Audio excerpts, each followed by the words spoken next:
Just when you look back at Ole Miss, what kind of your thoughts on the offensive line, how you guys played? I thought in a lot of ways better. Thought we made some improvement. Protection was definitely better. I thought we ran the ball really well at times. At other times, we're just not.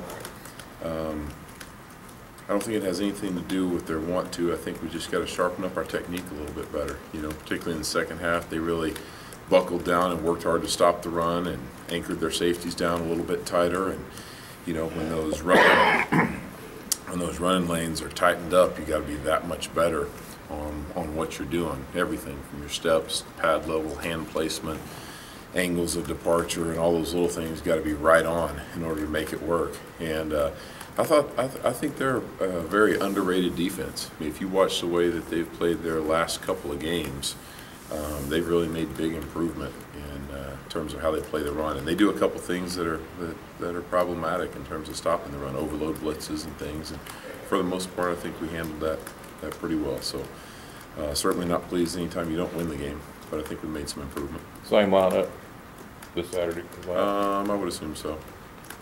Yeah, with Tunde, I mean, I had a couple of snap issues there, but otherwise, how do you think you did?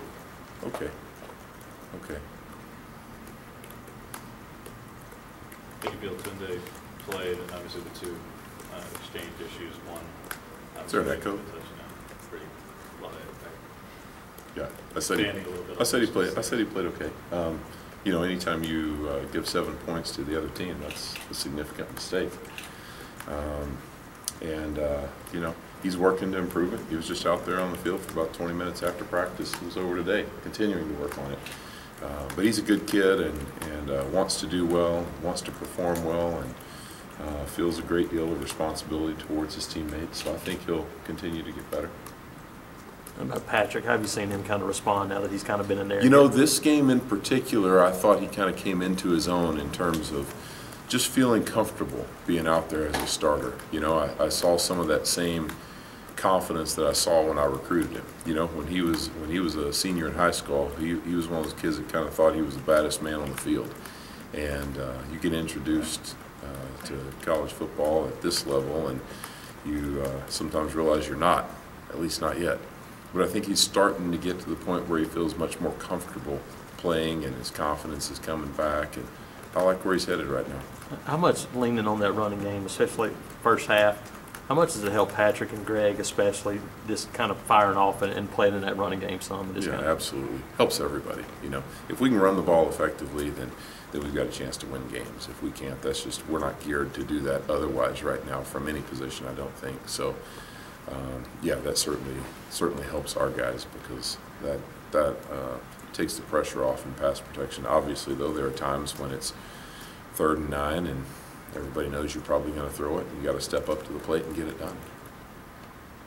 Yeah, what do you say out of Vandy's front four? Strong, physical. Guys have spent a lot of time in the weight room. I think it says something about their strength and conditioning program, the way those guys look. And they play hard, play physical. I think their front four, really their front 8, they play a full 2 deep, play a lot of guys, play hard, play physical, and I'm very impressed with them. It'll be a good challenge for us. How's Avery Young coming along? You know, I think he fits into the category of a number of guys that are not necessarily on the field right now, but still working to get better. Thanks, Jeff. Okay, Appreciate it. You bet.